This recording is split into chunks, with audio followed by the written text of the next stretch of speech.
नमस्कार साथियों, स्वागत है आप सभी का कंटिन्यू अपडेट्स में। साथियों, केंद्र सरकार ने एक फिर नया आंकड़ा जारी किया है। उसमें बताया है, शिक्षक भर्तियों को लेकर कुछ जानकारी दी है, वो हम आपके साथ आज शेयर करने जा रहे हैं। हालांकि शिक्षक भर्तियों की जो नियुक्ति होती है वो राज्य सरकार के अधीन होती है, लेकिन आए दिन जो है केंद्र सरकार भी इस पर अपना नया नया डाटा जो है जारी करती रहती है। तो आज के न्यूज़पेपर में क्या डाटा निकल के सामने आया है, चलिए आज बात कर लेते हैं। हेडलाइन बनी है कि बिना छात्र वाले 8,000 स्कूलों में 21,000 शिक्षक हैं। यानी बिना छात्र वाले 8,000 स्कूलों में 21,000 शिक्षक पढ़ा रहे हैं। यानी 8,000 स्कूल ऐसे हैं जिसमें छात्रों का नामांकन बिल्कुल भी नहीं है, एक भी छात्र नहीं पढ़ते हैं, लेकिन फिर भी वहाँ 21,000 शिक्षक कार्यरत हैं। ये हेडलाइन आज की है। अभी तक क्या हेडलाइन बनती थी कि इतने स्कूलों में इतने कम शिक्षक हैं, कितने शिक्षकों की नियुक्ति की जानी है, लेकिन इसमें इस बार हेडलाइन बनी है कि बिना छात्र वाले 8,000 स्कूलों में 21,000 शिक्षक हैं। यानी कि 21,000 शिक्षक ज़्यादा वहाँ पे पढ़ा रहे हैं। यानी कि 8,000 स्कूल ऐसे हैं कि जहाँ पे कोई भी मतलब छात्र नामांकित नहीं है, कि जिनका कोई भी एडमिशन नहीं है, लेकिन फिर भी वहाँ पे 21,000 शिक्षक पढ़ा रहे हैं।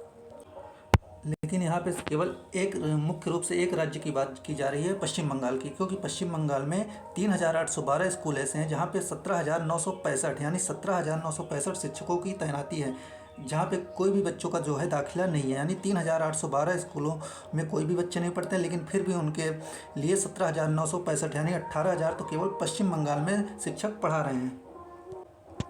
यही आंकड़ा आपको मध्य प्रदेश में भी देखने को मिलता है। मध्य प्रदेश में 463 स्कूल ऐसे हैं जहाँ पे कोई भी स्कूल में कोई भी बच्चे नहीं हैं, लेकिन फिर भी वहाँ 223 शिक्षकों की तैनाती की गई है। और तेलंगाना में 2,245 स्कूल ऐसे हैं। तो यहाँ पर आप देख पा रहे होंगे, किसी राज्य में तो ये हाल है कि वहाँ पे नामांकन ही नहीं है बच्चों का, लेकिन फिर भी वहाँ टीचर की तैनाती हो रखी है। और किसी किसी राज्य में जैसे यूपी और झारखंड को हम देखते हैं तो यहाँ पे केवल एक शिक्षक के भरोसे बच्चे हैं। इसमें बताया गया है, रिपोर्ट के अनुसार एक शिक्षक के भरोसे चलने वाले स्कूलों की संख्या सबसे अधिक उत्तर प्रदेश में है।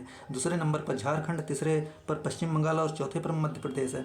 अब यहाँ पे देखिए, आपके यहाँ लिखा है कि एक शिक्षक के भरोसे 33 लाख बच्चे, यानी देश भर में 33 लाख बच्चों का दाखिला ऐसे 1 लाख स्कूलों में हुआ जहाँ सिर्फ एक शिक्षक की तैनाती है।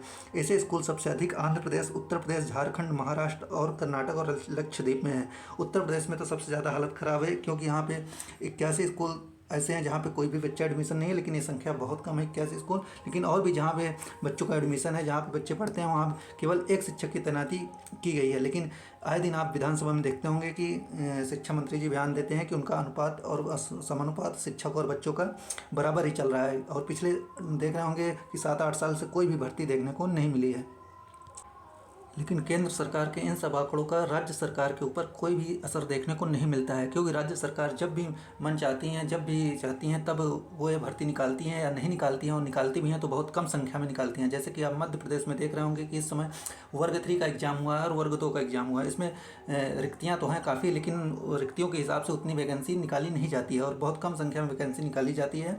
उसके बाद आप राजस्थान में देख पा रहे होंगे कि आपका रीट 3rd ग्रेड की जो आपकी परीक्षा जनवरी में प्रस्तावित है, उसके लिए अभी तक नोटिफिकेशन हालांकि नहीं आया है, लेकिन जनवरी में परीक्षा कराने की बात की जा रही है। और उसमें केवल आपके लेवल 1 लेवल 2 के केवल 7,000 ही पद हैं।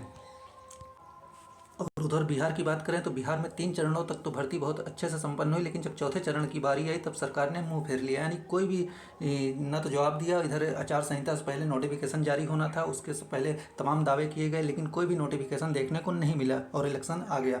अब इसके बाद इलेक्शन के बाद क्या होता है, ये तो देखने वाली बात होती है कि वहाँ वैकेंसी आती है कि नहीं आती है। और यूपी में तो और भी हाल बेहाल है, क्योंकि यूपी में आप देख रहे होंगे कि जनवरी में शिक्षा सेवा चयन आयोग ने अपना कैलेंडर निकाला था। उसमें बताया था कि हाँ 29 अक्टूबर को, मतलब 29 जनवरी को आपको यूपी टेट की परीक्षा होनी है। लेकिन 29 जनवरी को आप परीक्षा डेट तो दे दी है, लेकिन अभी तक कोई नोटिफिकेशन का कोई जिक्र नहीं है। अब ये परीक्षा जनवरी में होती है कि नहीं होती है, हमें तो बहुत मुश्किल लग रहा है कि ये परीक्षा आपकी जनवरी में हो पाएगी। और बात करें झारखंड की, तो झारखंड में भी यही हाल है। आपका जेटेट का फॉर्म लगभग 1 साल पहले भराया गया, लेकिन वो भी परीक्षा अभी तक नहीं हो पा रही है और फिर से फॉर्म फिलअप की बात की जा रही है। और इसमें कब झारखंड में कब भर्ती देखने को मिलती है, ये भी हम कुछ नहीं कह सकते। और बात करते हैं केंद्र की, तो केंद्र में आप देख पा रहे होंगे कि KVS NVS की वैकेंसी जल्द एक नोटिस आई थी, उसमें बताया गया कि जल्दी आपका नोटिफिकेशन जारी होने वाला है। और EMRS की वैकेंसी आपके सामने है। और दिल्ली में भी DSSB ने TGT और PRT के पदों पे जो है वैकेंसी निकाली है। तो आपको जहाँ भी मौका मिले वहाँ आप फॉर्म भरते रहिए और अपनी तैयारी करते रहिए। बस यही जानकारी आप लोगों को देनी थी। जानकारी पसंद आई हो तो आप अपने दोस्तों के साथ ज़रूर साझा करें। हालांकि ये सब आंकड़े आए दिन आज न्यूज़पेपर में आपको देखने को मिलते रहते हैं और 1-2 दिन बाद सब इसको फिर भूल जाते हैं। उसका राज्य सरकार पे पहले ही मैं बताया कि कोई फ़र्क नहीं पड़ता है, उनको अपने मन से भर्तियाँ करानी होती हैं। तो आप अपनी तैयारी में लगे रहिए। जैसे भी कोई नई अपडेट आती है तो हम आपको इसी चैनल के माध्यम से लगातार बताते रहेंगे। आप हमारे चैनल को सब्सक्राइब करके बेल आइकन ऑन कर सकते हैं और आप हमारे टेलीग्राम चैनल से जुड़ने के लिए नीचे वीडियो के डिस्क्रिप्शन में लिंक दिया गया है, आप वहाँ से जाके टेलीग्राम चैनल को ज्वाइन कर सकते हैं। तो और कोई भी डाउट हो तो हम नीचे कमेंट सेक्शन में पूछ सकते हैं। मिलते हैं हम आपसे नेक्स्ट वीडियो में, तब तक के लिए नमस्कार।